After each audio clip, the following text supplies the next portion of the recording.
Guerra do Paraguai é uma guerra tola, sórdida e desnecessária como a maioria delas.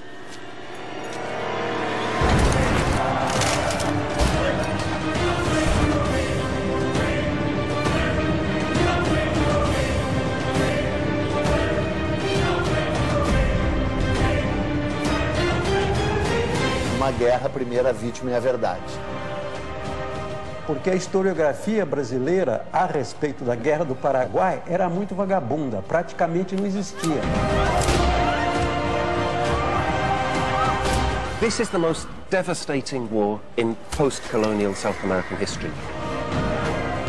Aquilo foi um genocídio. Nós não tivemos o genocídio como intenção, mas nós tivemos o genocídio como efeito.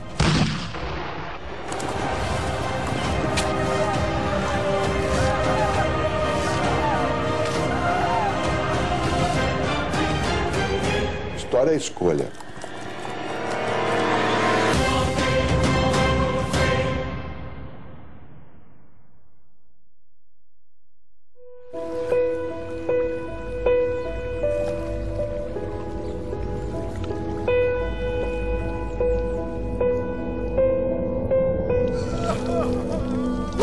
Depois de 40 anos independente de Portugal, o Brasil é um gigante. Rural, pobre, analfabeto e escravo.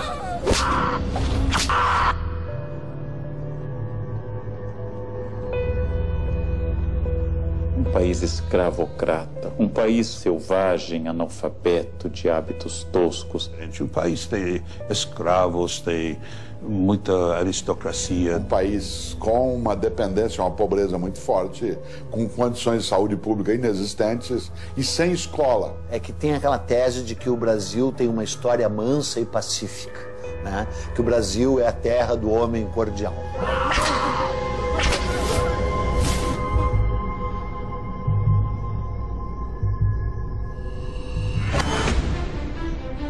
Em 1864, o Brasil é uma monarquia controlada por um homem de 38 anos, que está no trono desde os 14. Dom Pedro II. Apresenta-se Dom Pedro como um homem muito culto, mas ele é um homem muito despreparado. Quer dizer, você vê que é um homem a quem falta polimento, né? A quem falta todas as normas de civilidade. É um caipirão brasileiro. Pedro é um homem que tinha ideais e projetos, mas de fato não tinha vocação de governo. O Brasil enfrenta uma grave crise econômica e o sul do país começa a trazer notícias preocupantes. O sul do Império Brasileiro faz fronteira com 3 repúblicas: Uruguai, Argentina e Paraguai. O Uruguai está em guerra civil.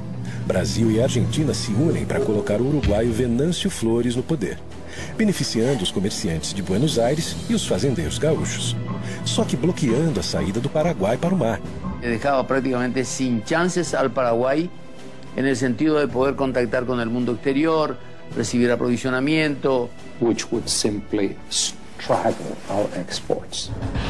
Com esse novo cenário, o Paraguai, para usar a Bacia do Prata, precisa negociar com as 2 maiores potências da região. Paraguay o estaba con Argentina contra Brasil o con Brasil en contra Argentina, pero nunca al mismo tiempo con las 2 potencias mayores de la región. O Paraguai é governado por um também jovem de 32 anos, Francisco Solano Lopes. Francisco Solano López estaba convencido de que tenía un destino muy importante, ¿verdad? Que en este caso era salvar a la patria de la deshonra. Era una persona con una inteligencia, con un talento literario considerable. Era una persona preparada para un cargo difícil. Mariscal López, and very proudly so, is my great-grandfather. Sem dúvida, ele era um sujeito inteligente, perspicaz, ambicioso. Era um homem muito controverso. E dentre os mitos da guerra, um deles é de que o Solano Lopes era um estadista com uma visão extraordinária de um grande Paraguai. A very highly educated person. Evidentemente que ele teve alguns méritos, mas acima de tudo ele era um ditador. E era um ditador eventualmente obcecado. López era una persona que no sabía nada de economía. Como Luis XIV, era l'état c'est moi. Había conocido la corte de Inglaterra, la corte de Napoleão III. O Solano Lopes era um grande louco da América do Sul. Ele tinha sonhos de ser um Napoleão. This was a leader who had a certain vision of Paraguay. He had a certain vision of his own wisdom and his own strength, which was quite divorced from reality. Mas tu quer me dizer que o cara ia criar um paraíso na Terra, o Solano Lopes? É uma piada, né? The war had one commander from the beginning to the end on the Paraguayan side. O Solano Lopes havia regimentado as suas forças, dando-lhes a certeza de que lutavam pela liberdade, por uma causa justa e pela pátria. Então isso fazia com que eles fossem indômitos. He conducted the adventure as a military adventure. Nos últimos 10 anos, o Paraguai fez seu exército crescer de 10 mil homens para quase 100 mil combatentes. Construiu uma linha férrea, a primeira da América do Sul, para ligar a capital a um campo militar. E também a primeira linha de telégrafo para se comunicar com a sua principal proteção no Rio Paraguai, o Forte de Humaitá.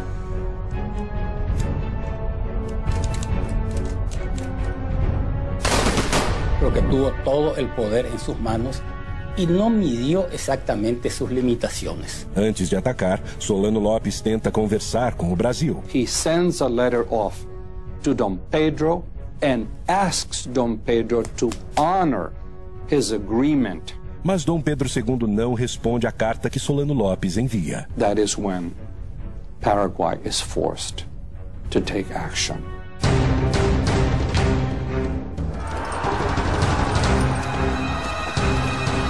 Pela primeira vez em sua história independente, o Brasil tem seu território invadido.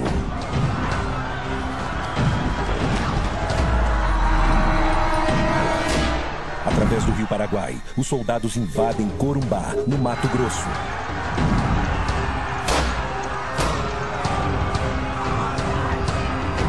De hecho, los paraguayos cometieron abusos en territorio brasileño y argentino. O exército paraguaio avança, deixando um rastro de destruição por onde passa. Os generais levam junto as suas esposas, que aproveitam para saquear as casas no caminho. Os invasores paraguaios de Mato Grosso saquearam, levaram a população civil forçada para Assunção, porque o Mato Grosso estava indefeso. Você não tinha força do exército Mato Grosso.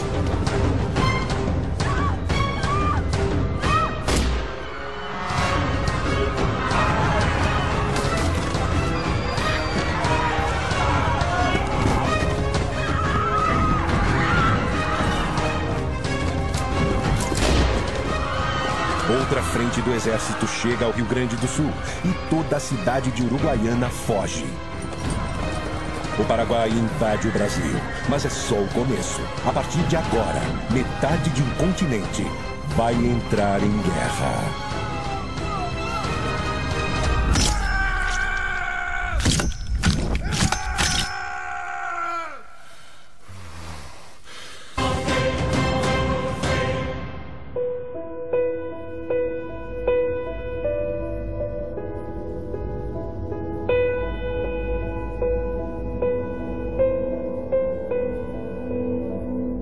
Pressionado pelas tensões políticas do Rio da Prata, Solano Lopes está em guerra com o Brasil. Em 12 de novembro, ele sequestrou o governador do Mato Grosso que passava pelo Rio Paraguai. E no final de dezembro, invadiu, saqueou e dominou cidades do Mato Grosso e do Rio Grande do Sul.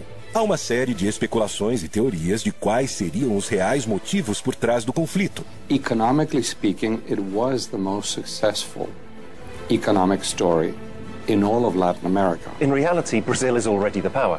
In terms of population, in terms of economy, in terms of resources, Brazil is the power. There was no balance of power. A mí me parece que Paraguay era un mal ejemplo y era un lugar donde no entraban. A história mais maluca de todas da Guerra do Paraguai é esse mito de que o Paraguai era uma potência em crescimento.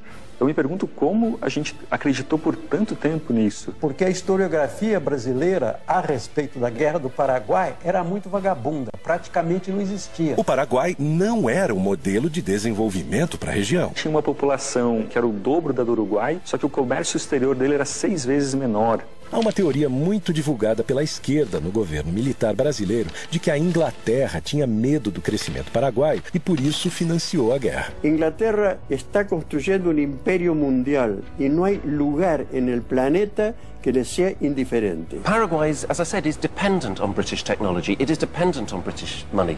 Paraguay had not shut out Britain. Porque Paraguay ha desarrollado una autonomía que el gran imperio británico no puede aceptar. Tenía rasgos de protocomunismo, ¿no? Porque, por ejemplo, distribuyeron tierras a todos los habitantes, casi de estalinismo del siglo XIX, digamos.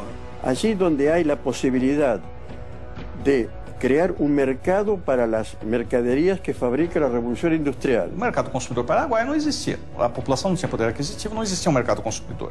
Segundo, mesmo que existisse, qual a lógica de você fazer uma guerra para abrir o mercado consumidor e destruir esse mercado? Não tem lógica. Appetite for some of the wealth that Paraguay had. Isso é ridículo porque o Paraguai não estava se industrializando, não tinha indústria pesada, não tinha nem indústria leve, quer dizer, não tinha indústria. Ponto. A arrecadação anual do Paraguai era de menos de 1 milhão de libras esterlinas. Brasil, Argentina e Uruguai juntos arrecadavam mais de 50 milhões. Argentina had an economy that was dependent on loans, and Brazil had an economy that was dependent on slavery. El imperio brasilero era esclavista, en la República Paraguay también era esclavista. Solo que había menos esclavos en el Paraguay, un porcentaje menor de la población. Há também outra versão que coloca Solano Lopes como louco, um Napoleão das Américas. O Solano Lopes, ele tinha delírios megalomaníacos. Ele queria fazer um grande Paraguai, pegando parte do Brasil, parte da Argentina e o Uruguai. All decision-making in Paraguay was centered upon himself. Os únicos papéis, documentos que a gente tem da época mostram que a Inglaterra tentou conter as maluquices do ditador Solano Lopes. Tem um Solano Lopes que é o ditador. Mas tem um Solano Lopes que é um ditador e que age com uma racionalidade. A Inglaterra não financiou a guerra. Tampouco o ditador paraguaio era louco. Invadir o Brasil é a opção que Solano Lopes encontra para negociar com o gigante vizinho. Na época, você atacava um país e a vitória era conquistar a capital inimiga. Obviamente, era inviável ao Paraguai conquistar o Rio de Janeiro. Solano Lopes manda seu exército tomar o sul do Mato Grosso, região que quer anexar ao território paraguaio, e o Rio Grande do Sul, para chegar até o Uruguai. Assim, ele tem mais força para negociar com Dom Pedro II e restabelecer a sua saída para o mar. Se ele não invadisse o Brasil, ele não teria causado a guerra. Só que Dom Pedro II não se rende e, em vez de negociar com Lopes, procura Bartolomeu Mitre, presidente da Argentina, e Venâncio Flores, presidente que colocou no poder no Uruguai, e forma, em 1º de maio de 1865, a Tríplice Aliança entre Brasil, Argentina e Uruguai. La Triple Alianza no quería saber absolutamente nada, ¿no? Había que liquidar a Solano y lo que él representaba. Agora, oficialmente sozinho, Solano Lopes tem duas opções: negociar uma trégua e recuar sem derramamento de sangue, ou atacar os navios brasileiros que bloqueiam a sua saída para o mar. 11 de junho de 1865, Corrientes, Argentina. Começa a maior batalha naval da história da América do Sul. A formação dos estados na região da Bacia do Prata é a grande causa da Guerra do Paraguai. A Bacia do Prata é constituída pelas águas dos rios Paraguai, do gigante rio Paraná, que vem do Brasil, e do rio Uruguai. O grande problema de Solano Lopes nesse momento é que os navios brasileiros comandados pelo almirante Barroso bloqueiam sua saída para o mar, o que causará a morte econômica do Paraguai. Então o Paraguai vai ser um prisioneiro geopolítico do Porto de Buenos Aires, aliás, até avançado o século XX. A esquadra brasileira protege o Rio Paraná com 9 navios de guerra, totalizando 58 canhões e 2.000 homens. O Paraguai só tem um navio de guerra, mas improvisa e adapta outros 8 navios mercantes com bocas de fogo. Lopes conta ainda com 6 balsas chamadas de chatas. O formato dessas embarcações é uma vantagem, pois os canhões ficam no mesmo nível do rio e fora do alcance da artilharia brasileira. Foi mesmo um jogo de xadrez aquático ali, que o Paraguai fez a aposta errada e foi uma guinada nos rumos da guerra, né? 9 navios brasileiros na margem do Riachuelo. 9 navios paraguaios se preparam para a emboscada. O Paraguai prepara canhões na margem do rio e a ordem de Solano Lopes é que seus soldados invadam os navios e capturem a esquadra brasileira para o Paraguai. O Paraguai tinha que acertar 100% e o Brasil errar 100%. Então os navios estavam imobilizados, não tinha como se mover e boa parte da tripulação estava dormindo.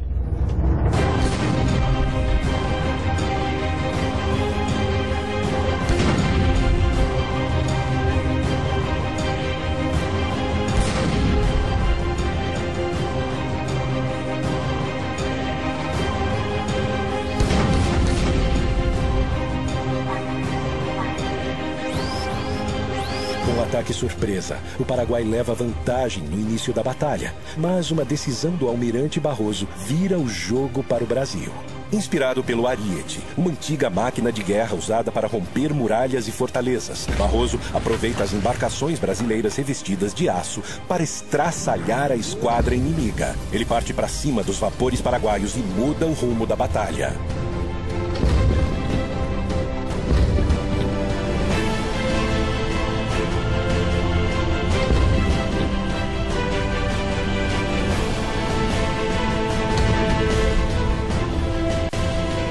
O Brasil vence e mantém o controle da Bacia do Prata. Anos depois, Dom Pedro II manda produzir um quadro épico sobre a batalha. E embora o quadro seja maravilhoso, ele cheira mofo historiograficamente falando, né? Não foi assim que as coisas se passaram ali. Toda a história é fabricada. O Dom Pedro espertamente tentou fabricar a história brasileira, a sua versão oficial, que a gente continua acreditando até hoje, né? Saldo da Batalha do Riachuelo. O Paraguai tem 4 navios e 6 chatas afundadas e cerca de 300 mortos em combate. O Brasil tem 1 navio afundado e perde 100 homens.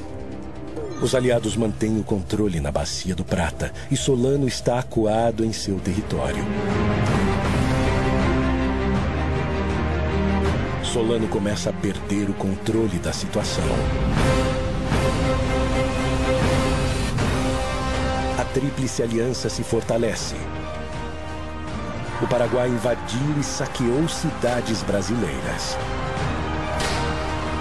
E Dom Pedro II vai pessoalmente à Uruguaiana. Nadie, y mucho menos Pedro II, admitía de que la paz se hiciera sin una humillación afrentosa hacia López. Solano Lopes, que agiu traiçoeiramente, ainda vai ser premiado ficando no poder depois de tudo. Não há mais volta. Dom Pedro II quer vingança.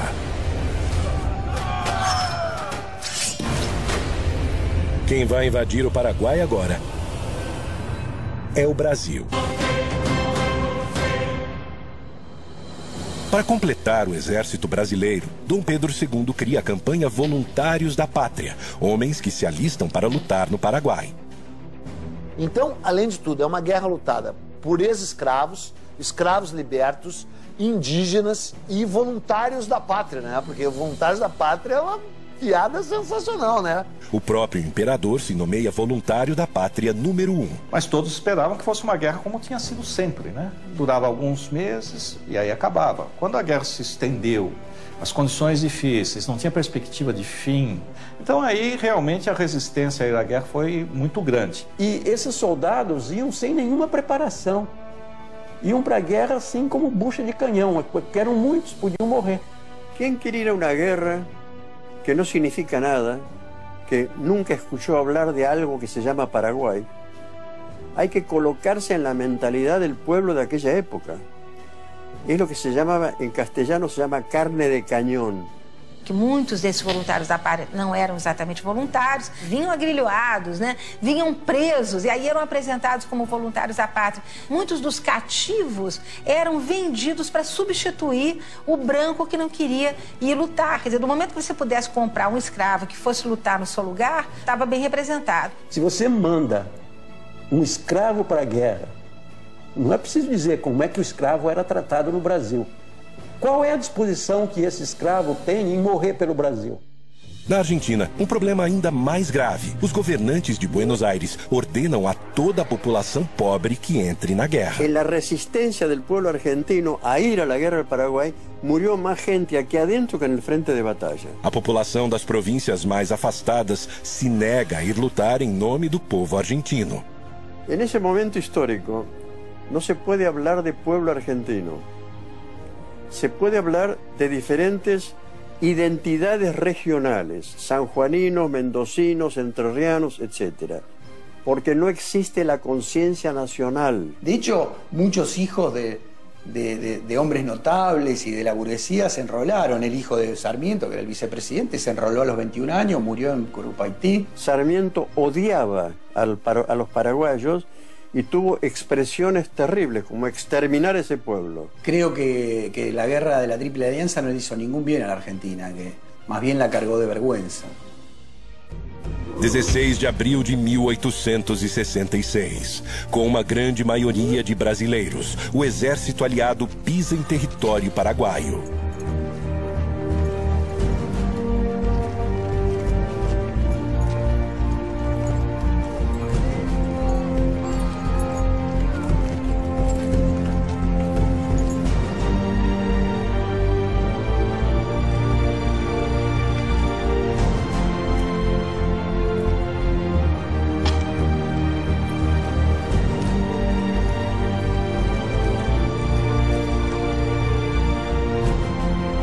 O Brasil, sem sofrer resistência, monta seu acampamento militar.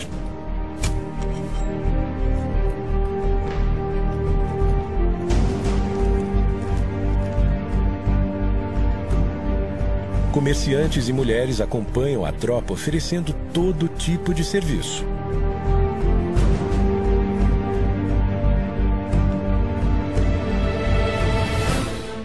Mas o Paraguai não se rende e quer expulsar os invasores.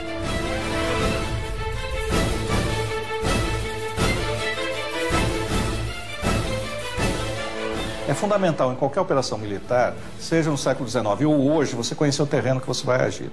E não se conhecia o terreno. O acampamento militar fica na entrada do país, a 300 quilômetros da capital, Assunção, com uma imensidão desconhecida e pantanosa pela frente. Mas não se tinha um mapa do interior do Paraguai, devido ao isolamento paraguaio. Ninguém conhecia o que era o interior do Paraguai, só se conhecia Assunção.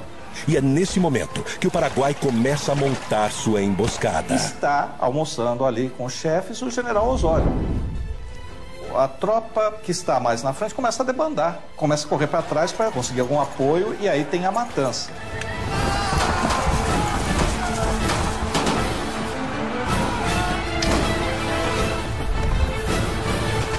Em 24 de maio de 1866, os paraguaios invadem o acampamento brasileiro. E tem início a maior batalha da Guerra do Paraguai, a Batalha de Tuiuti.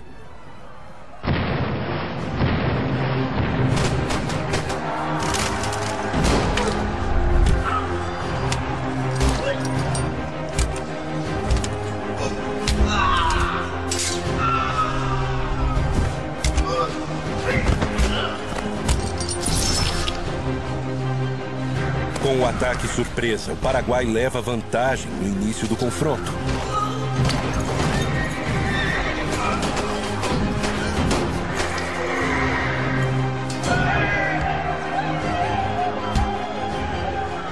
Solano Lopes manda 3 tropas atacarem simultaneamente, uma frontal e 2 pelos flancos. E o Osório, que tinha essa capacidade de liderança, era muito admirado pela tropa. Ele está sobre um cavalo em meio a nuvens de fumaça, em meio a barulho de explosões, a gritos, a gente morrendo. Ele consegue mobilizar, mandar um batalhão para cá, outro batalhão para lá, com a visão militar, ou seja, esse batalhão vai e vai ser sacrificado. Ou seja, quase todos vão morrer. Agora, por que esse batalhão vai? Porque confia nele, confia na liderança militar.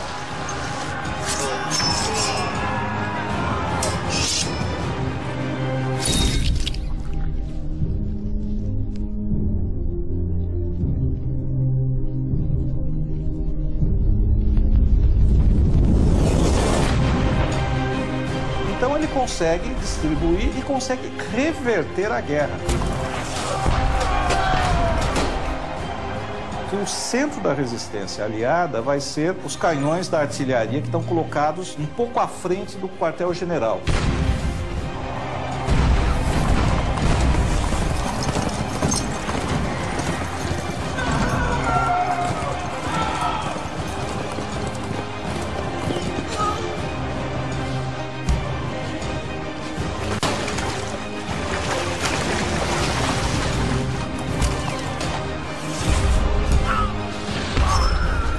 Tem que lembrar que a guerra é uma coisa selvagem. O sujeito vai matar o outro, ele não está filosofando.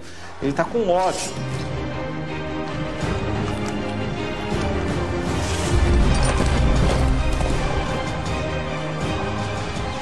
mas ali morrendo no charco, morrendo no pântano, chafurdando, literalmente chafurdando, estavam povos de etnias que não tinham nada a ver com aquilo diretamente.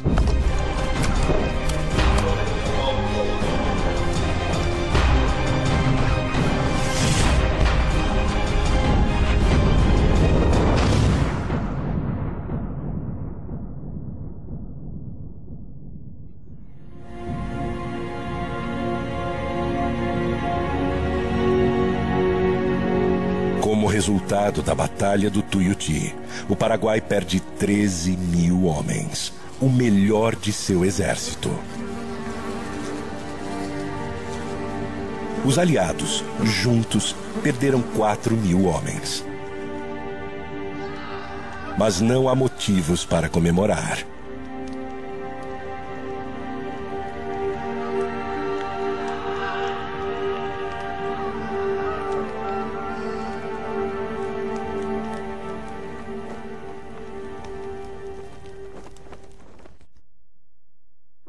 Setembro de 1866.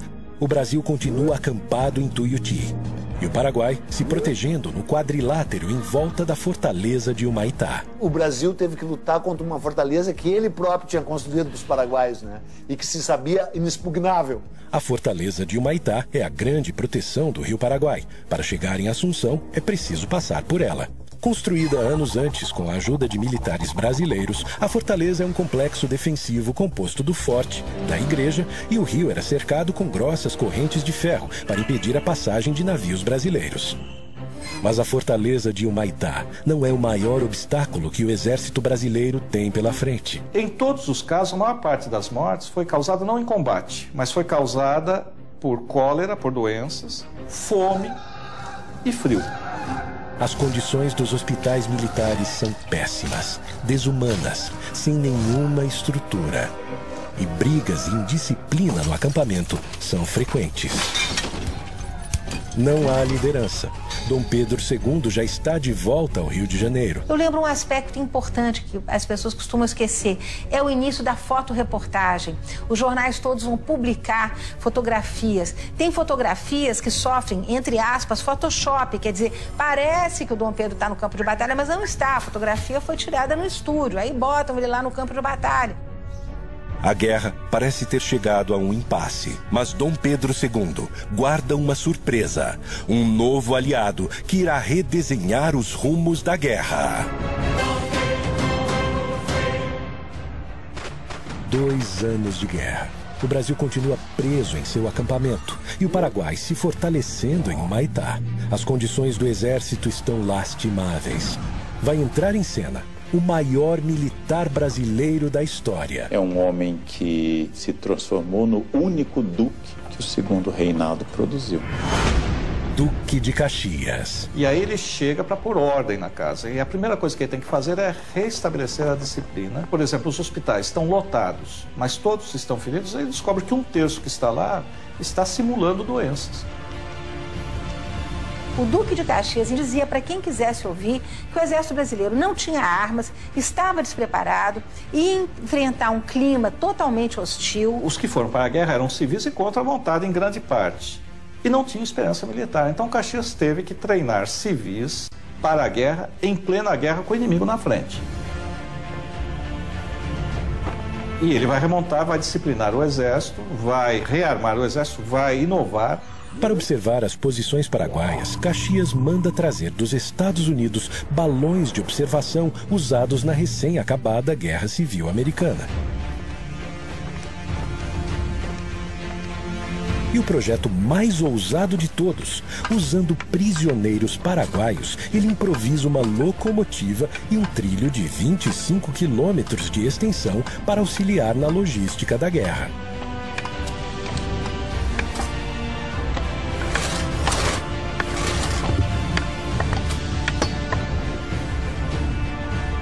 Vai começar a série de batalhas conhecida no Brasil como Dezembrada e no Paraguai como Dezembro Negro. Caxias precisa tomar Assunção e para isso conta com 20 mil brasileiros e 5 mil argentinos. O Paraguai protege a capital com 5 mil homens.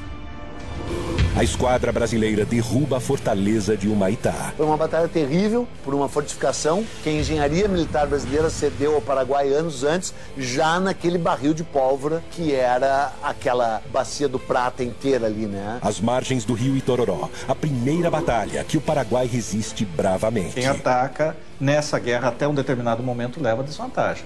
Porque o terreno não era favorável ao ataque, era favorável à defesa. 5 dias depois, Caxias avança sobre o rio Avaí, numa batalha épica, retratada posteriormente por Pedro Américo. Por fim, em Lomas Valentinas, Caxias destrói o que resta do exército paraguaio. Depois de um tempo, virou a guerra do Brasil contra o Paraguai. Né? E o Brasil a manteve deliberadamente. 1º de janeiro de 1869.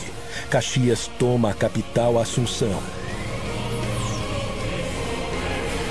Mas a cada investida de Caxias, Solano foge, montando acampamento com seus filhos e sua esposa, Elisa Lynch. A irlandesa Elisa Lynch é a primeira dama do Paraguai. Ela acompanha Solano Lopes em quase todos os momentos da guerra. Ajuda com suas habilidades de enfermagem, mas não abre mão do seu luxo, nem nos acampamentos militares. Se conhecia o arte del buen vivir, la frivolidad, las expresiones estético-culturales, etc. Solano a conheceu 10 anos antes da guerra, na agitada vida noturna de Paris.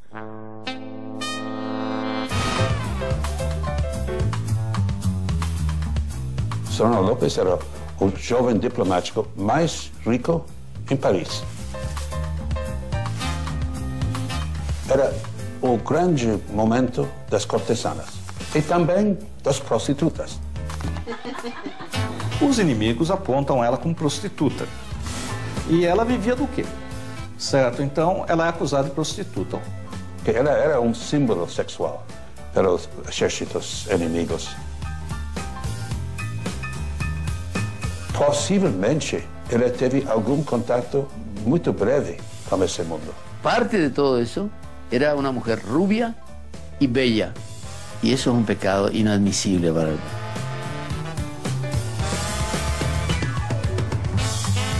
Até onde a gente sabe, Solano Lopes não teve uma relação de fidelidade com ela, não foi uma relação de monogamia.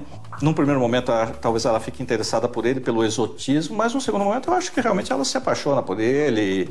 E realmente é uma relação real, certo? Não é uma relação por interesses monetários, embora ela tenha saído rica dessa relação. Anos depois da guerra, Elisa escreve um manifesto onde se defende das acusações sobre o seu passado. Durante largo tiempo quedé en profundo silencio, aunque mi nombre ha sido explotado durante años por ciertas personas que me tenían como un prototipo de la prostitución y del escándalo, como si fuera una bestia humana que se complace e se deleita com o extermínio de uma sociedade. No mesmo manifesto, ela faz uma lista e reivindica a posse das terras que comprou enquanto primeira-dama. Só não explica com que dinheiro conseguiu comprar quase todo o Paraguai. Ela acabou sendo, em nossa opinião, a proprietária da terra maior do planeta. Todo o poder e terras de Elisa Lynch vem das mãos de seu marido. A grande maioria delas é adquirida nesse período em que a guerra já está praticamente decidida. Que sentido tinha seguir a guerra depois de 1868? Depois de 68 ele não vai ganhar, ele perdeu. Ele podia negociar a derrota. En 1868 la guerra estaba perdida, absolutamente perdida. Una guerra que obviamente ya para esa altura ya estaba perdida. Y cuando ya no había razones para seguir resistiendo, ¿para qué resistir? Solano Lopes dá ordens para que as cidades paraguaias sejam abandonadas à medida em que o exército inimigo avança. Assim, ele pretende evitar a vingança brasileira e um massacre ainda maior. Ele dá ordens da população civil sair, para os aliados não terem acesso a comida, a apoio, a informações. Só que essa população civil tem que sair, são basicamente o quê? Mulheres e crianças. Tem que sair forçadas, sem meio de transporte, sem comidas. Resultado, você tem uma mortandade da população civil que não tinha mais sentido militar. A destruição do Paraguai é feita pelos aliados? Evidentemente é feita pelos aliados, que estão avançando. Mas por que estão avançando? Porque o outro lado, que sabe que não pode ganhar a guerra, não quer se render. O povo paraguaio apoyaba Solano López. El hecho de que la familia López no era tan terrible está en la manera como el pueblo paraguayo acompañó a López hasta último momento. Claro que o conceito de patriotismo é muito relativo e cada sociedade constrói os seus padrões. Mas, estritamente falando, não tinha mais sentido militar nenhum você manter essa população fugindo, se retirando, sendo vítima da guerra. No rational leader would take on almost half the continent in a war. Solano López no podía tener un concepto bien delimitado, bien claro de la realidad. O Solano López estava bebendo demais, virou muito cruel. E não cabe dúvida, ele fez coisas que eram horríveis. Então ele mandou, por exemplo, prender a mãe, as irmãs, matou um irmão sob tortura, o outro morreu por exaustão física devido à perseguição dele, matou dezenas de pessoas. É a onipotência, a arrogância e o desprezo pela vida das pessoas que estão subordinadas a eles. Eu acho que nesse sentido Solano Lopes é igual a Stalin, que é igual a Hitler. Janeiro de 1869. Com a capital tomada, o Paraguai não representa mais perigo aos aliados da região do Prata. E para Caxias, é o fim da guerra. Tem uma frase do Caxias que diz que ele não era coveiro. Para vencer a guerra do Paraguai, como se pretendia, teria que matar o último paraguaio no ventre da sua mãe. Ele se recusou a fazer esse papel. Mas Dom Pedro II está obcecado atrás de Solano Lopes. From that point on, it was a war of vengeance against o Mariscal López. Sem Caxias, o comando vai para o seu genro, o francês Conde de. Nesse conflito, ficou claro o quão violento e eventualmente sanguinário até o Brasil pode ser. Enquanto continua sua fuga, Solano Lopes usa o que sobrou da população para retardar o avanço brasileiro. Cumprindo ordens de Solano, o general Cabaleiro comanda crianças para lutar com o exército inimigo. Teve um grau de crueldade e violência do exército brasileiro, né, desmedido.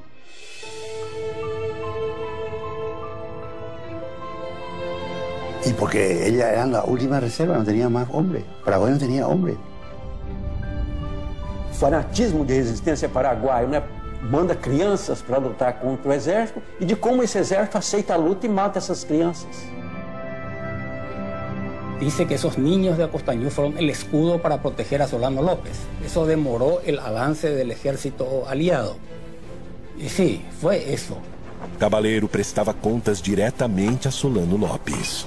As crianças, 12, 13, 14 anos, no meio do mato, estavam com barbas postiças para parecer adultos para amedrontar a tropa que vinha, que era uma tropa basicamente brasileira. Es una situación de locura generalizada solo atribuible a este tipo de guerras, ¿no?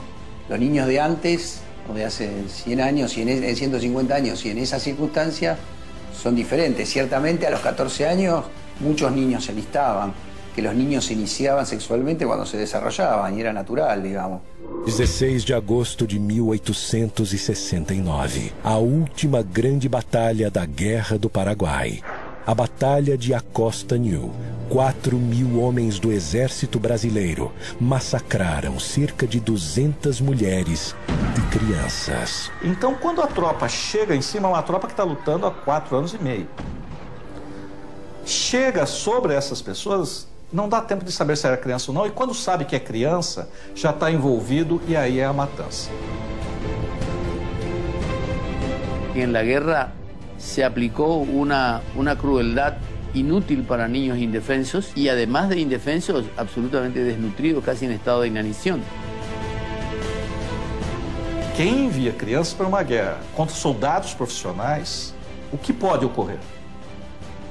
Agora, no momento em que ele está ali, ou a tropa de infantaria chega e olha e vê uma criança que não tem condições de erguer um rifle, também não deveria atirar.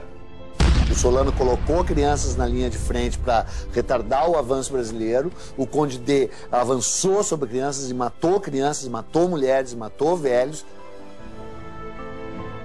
En realidad los niños no fueron a la guerra vino hasta los niños.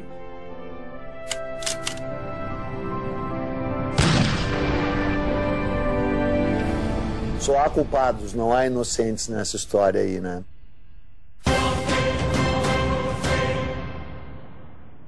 O Brasil queria garantir a sua navegação nos rios do Prata. E o Paraguai também. Essa região sempre foi uma região conflagrada. O Solano Lopes desempenhou o papel do fósforo aceso no barril de pólvora. Solano Lopes invadiu e saqueou cidades brasileiras. Dom Pedro II quis se vingar. Dom Pedro, como se dizia na época, era uma luva de veludo escondendo uma mão de ferro. Batalhas nos rios, no pântano, contra todo tipo de adversário. E agora, o Paraguai está devastado. Em uma matança absolutamente inútil que diezmou ao povo paraguaio absolutamente. Os números mais fiéis indicam que o Paraguai tinha uma população em torno de 500 mil pessoas antes da guerra. Doenças e combates foram responsáveis por mais de 300 mil mortes, 60% da população. Do lado brasileiro, com uma população de 9 milhões de pessoas, morreram cerca de 75 mil brasileiros, menos de 1% da população. Toda a força dos países aliados destruiu o pouco que esse país agrário tinha. O nosso exército cometeu aquilo que eu chamei de genocídio. Tecnicamente pode até não ser, mas na prática, no sentimento que a gente tem e nos números da mortandade provocada, aquilo foi um genocídio. Olha, genocídio é forte demais, né? Embora se assemelhe a isso, né? Genocídio é uma coisa. Massacre é outra. Fue realmente una catástrofe demográfica. Estamos hablando de 300.000 personas, ¿verdad? 3 de cada 5 paraguayos murió a lo largo de 6 anos. Quer dizer, o Paraguai é o maior perdedor, sem dúvida nenhuma. História é escolha. Chamar de genocídio dependerá do momento. Usá-lo com propriedade, no meu entender, em relação à Guerra do Paraguai, de onde foi a intenção, jamais. Onde nós chegamos, sem dúvida. Para a conquista ser completa, Dom Pedro II ainda precisa encontrar Solano Lopes. Mas sua busca está próxima do fim. 1º de março de 1870. Acampamento de Cerro Corá, norte do Paraguai. Porque a ordem que o imperador tinha dado e o objetivo da guerra não era matar Solano Lopes, era retirá-lo do poder. A very macabre scenario on the battlefield of Cerro Corá. É um caos ali, fogo, fumaça, gritos, é tudo muito rápido. Ele tenta fugir a cavalo. E o Chico Diabo, né, o nosso cabo, lançou. O cabo Francisco Lacerda fere a virilha de Solano Lopes e um tiro brasileiro mata o seu filho, Pantito Lopes. Elisa Lynch se enrola em uma bandeira britânica e consegue sobreviver. Foi fácil identificá-lo porque ele era o único gordo. São os últimos momentos de Solano Lopes. E aí, segundo a descrição do general Câmara, Solano Lopes está no riacho, ele dá ordem para que ele se renda. Solano Lopes pega a espada e diz que não se entrega e morre com a sua pátria.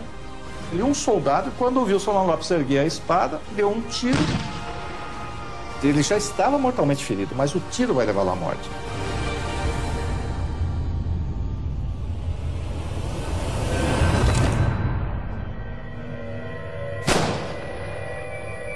Um verdadeiro patriota leva a sua pátria ao fim. Faltava perguntar se a pátria queria morrer com ele. E chega ao fim a Guerra do Paraguai. General Câmara leva a honra de capturar o ditador. Também leva a irmã de Solano Lopes e tem com ela uma filha. General Bernardino Cabaleiro agora se alia aos brasileiros, passa um tempo morando no Rio de Janeiro e volta para ser presidente do Paraguai, fundador do Partido Colorado, o mesmo partido que em 2015 governa o Paraguai. Elisa Lynch é bem tratada pelo exército brasileiro, volta a Paris e morre anos depois, sem conseguir recuperar suas terras. Hoje, Elisa é Madame Lynch, heroína do povo paraguaio. Apesar de ganhar a guerra, Dom Pedro II não saiu vitorioso. Afundou o Brasil em dívidas com bancos europeus e ainda fortaleceu o exército brasileiro, que na década seguinte, liderado por ilustres participantes da Guerra do Paraguai, transformaria o país em uma república, tomando o poder do imperador. Francisco Solano Lopes, odiado pelos paraguaios nos anos pós-guerra, passa por um tratamento de imagem no século XX. E hoje é o grande herói nacional, enterrado em um panteão dos heróis em Assunção. Lo que hicieron con Paraguay fue transformarlo en un país más pobre, más destruido, digamos, lo liquidaron a Paraguay. Todos perdieron finalmente, todos calcularon mal. It's time to be honest with our past and sincere with our own history. Es un golpe muy serio para la monarquía brasilera, que reveló una gran ineficacia en el manejo militar. The responsibility rests with successive Brazilian governments. É uma página sórdida da história do exército brasileiro. Não foi uma guerra em defesa da liberdade, não foi uma guerra para salvar a honra do Brasil. Os nossos soldados não foram heróis. Brasil, Argentina, Uruguai e Paraguai resolveram com ódio e sangue inocente suas questões econômicas. Será que o tempo foi capaz de apagar todas as marcas?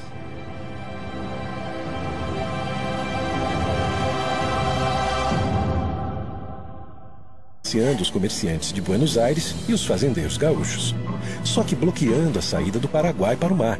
Dejaba prácticamente sin chances al Paraguay en el sentido de poder contactar con el mundo exterior, recibir aprovisionamiento, which would simply strangle our exports. Com esse novo cenário, o Paraguai, para usar a Bacia do Prata, precisa negociar com as duas maiores potências da região. O Paraguai ou estava com Argentina contra Brasil o con Brasil en contra de Argentina, pero nunca al mismo tiempo con las dos potencias mayores de la región. O Paraguai é governado por um também jovem de 32 anos, Francisco Solano Lopes. Francisco Solano López estaba convencido de que tenía un destino muy importante, ¿verdad? Que en este caso era salvar a la patria de la deshonra. Era una persona con una inteligencia, con un talento literario considerable. Era una persona preparada para un cargo difícil. Mariscal López, and very proudly so, is my great-grandfather. Sem dúvida, ele era um sujeito inteligente, perspicaz, ambicioso. Era um homem muito controverso. E dentre os mitos da guerra, um deles é de que o Solano Lopes era um estadista com uma visão extraordinária de um grande Paraguai. A very highly educated person. Evidentemente que ele teve alguns méritos, mas acima de tudo ele era um ditador. E era um ditador eventualmente obcecado. López era uma pessoa que não sabia nada de economia. Como Luís XIV era. Pedro II não responde à carta que Solano Lopes envia. That is when Paraguay is forced to take action.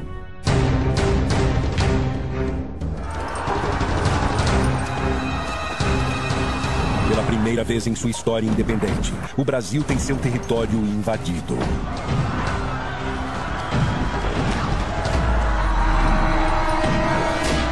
Através do rio Paraguai, os soldados invadem Corumbá, no Mato Grosso.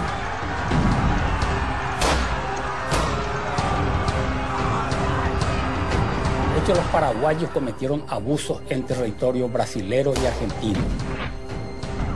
O exército paraguaio avança, deixando um rastro de destruição por onde passa. Os generais levam junto as suas esposas, que aproveitam para saquear as casas no caminho. Os invasores paraguaios de Mato Grosso saquearam, levaram a população civil forçada para Assunção, porque o Mato Grosso estava indefeso. Você não tinha força do exército Mato Grosso.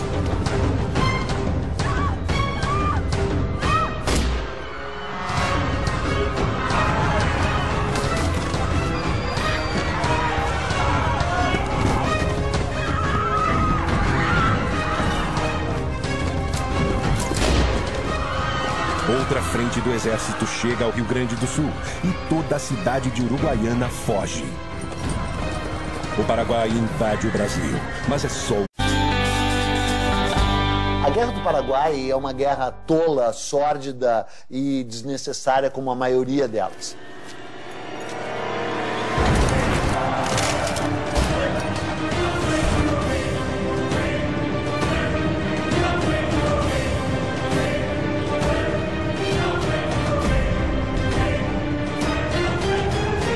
Uma guerra, a primeira vítima é a verdade. Porque a historiografia brasileira a respeito da Guerra do Paraguai era muito vagabunda, praticamente não existia.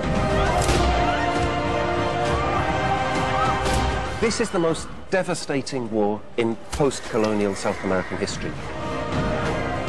Aquilo foi um genocídio. Nós não tivemos o genocídio como intenção, mas nós tivemos o genocídio como efeito.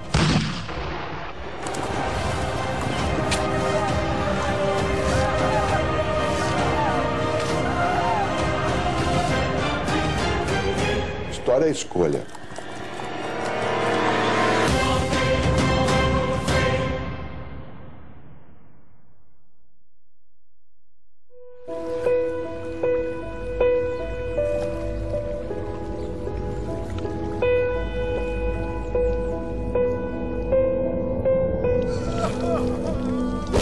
Depois de 40 anos independente de Portugal, o Brasil é um gigante. Rural, pobre, analfabeto e escravo.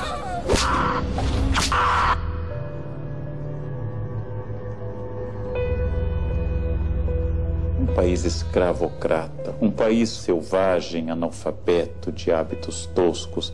O país tem escravos, tem muita aristocracia. Um país com uma dependência, uma pobreza muito forte, com condições de saúde pública inexistentes e sem escola. É que tem aquela tese de que o Brasil tem uma história mansa e pacífica, né? Que o Brasil é a terra do homem cordial.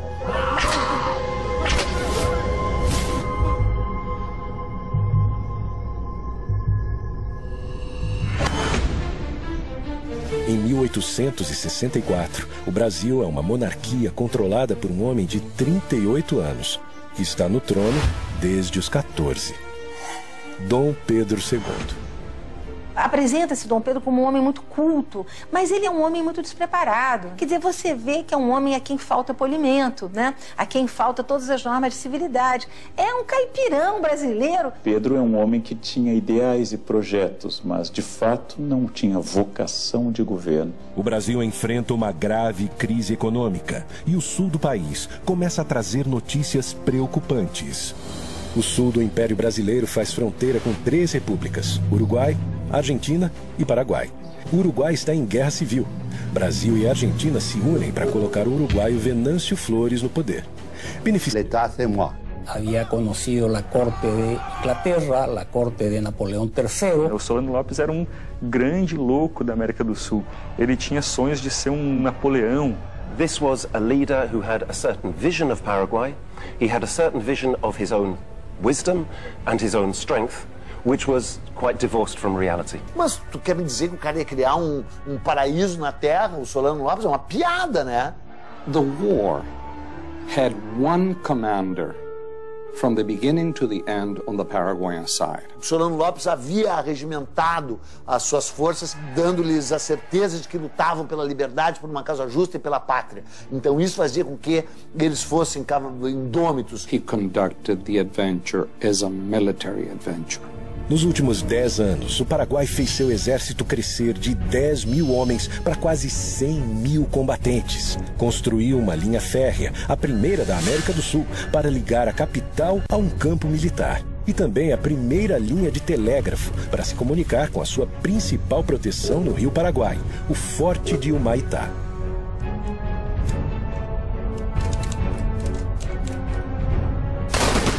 Porque tuvo todo el poder en sus manos y no midió exactamente sus limitaciones. Antes de atacar, Solano Lopes tenta conversar com o Brasil. He sends a letter off to Dom Pedro and asks Dom Pedro to honor his agreement. Mas Dom